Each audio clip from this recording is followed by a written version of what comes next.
আমাদের উদ্দেশ্য হলো একটি খুবই নিন্দনীয় ঘটনার বিরুদ্ধে প্রতিবাদ জানানো, যা আমাদের বোন মাশরুফা সাঈদীর সাথে ঘটেছে, যিনি একটি প্রাথমিক বিদ্যালয়ের শিক্ষক এবং BTPT basic training for primary teachers প্রশিক্ষণার্থী ছিলেন। ঘটনাটি হচ্ছে গতকাল 28শে এপ্রিল 2025 তারিখে বান্দরবানের পিটিআই প্রাথমিক শিক্ষক প্রশিক্ষণ ইনস্টিটিউট কেন্দ্রে চূড়ান্ত মৌখিক পরীক্ষা চলাকালীন সময়ে মাশরুফা সাঈদীকে তার পোশাক ও হিজাবের কারণে অকথ্য মানসিক অত্যাচার ও হেনস্থার শিকার হতে হয়েছে। এটি শুধু একটি সাধারণ দুর্ব্যবহার নয়, বরং এটি তার ব্যক্তিগত স্বাধীনতার প্রতি তীব্র আঘাত এবং নারীর প্রতি সামাজিক অবজ্ঞার সামিল। এই ঘটনার সময় বান্দরবানের ডিপিও মোফাজ্জল হোসেন খান ও ইন্সট্রাক্টর জেনারেল মশিউর রহমান মণ্ডল মাশরুফাকে প্রকাশ্যে অপমান করে এবং তাকে তার পোশাক নিয়ে প্রশ্নবিদ্ধ করেন। তাদের কাছ থেকে পাওয়া কিছু অবমাননাকর প্রশ্ন ছিল এমন: আপনার মুখ বন্ধ কেন? আপনি এরকম হলে প্রাইমারিতে কেন আসছেন? এখনো আপডেটেড হতে পারেন না কেন? আপনি এরকম হলে চাকরি ছেড়ে চলে যান। আপনার মুখে বন্ধ রাখলে কোনো পাপ মোচন হবে। আপনি জানেন এই পর্দা করার কারণে একজনকে আমরা সাসপেন্ড করেছি।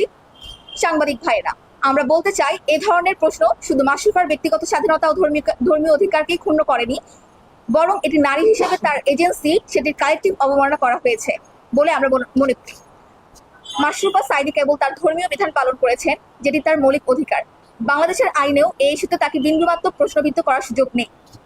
আমরা স্পষ্টভাবে বলতে চাই, এই ধরনের আচরণ কোনোভাবেই গ্রহণযোগ্য নয়। এটি কেবল মাশরুফা সাঈদী বা তার মতো অন্যান্য নারী শিক্ষিকার প্রতি অবিচার নয়, বরং এটি পুরো সমাজের জন্য একটি হুমকি, যেখানে ধর্মীয় স্বাধীনতা এবং মানুষের অধিকারকে কাঠামোগত বিদ্বেষের শিকারে পরিণত করা হচ্ছে। আমরা protest against the phobia in ডিউ প্ল্যাটফর্মের পক্ষ থেকে সরকারের কাছে দাবি জানাই যে মাশরুফার সাথে ঘটা এই দুর্ব্যবহারের বিরুদ্ধে যথাযথ তদন্ত ও শাস্তিমূলক ব্যবস্থা গ্রহণ করা হোক।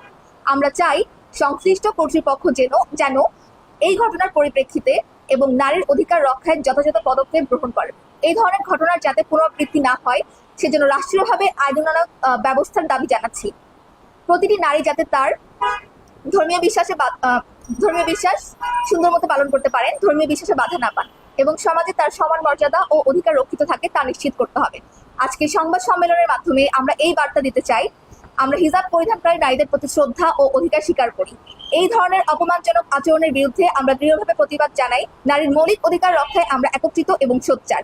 আমরা আবারও সরকারের কাছে দাবি জানাচ্ছি, এই ঘটনার পূর্ণাঙ্গ তদন্ত করে দায়ী ব্যক্তিদের বিরুদ্ধে আইনগত ব্যবস্থা নেওয়া হোক।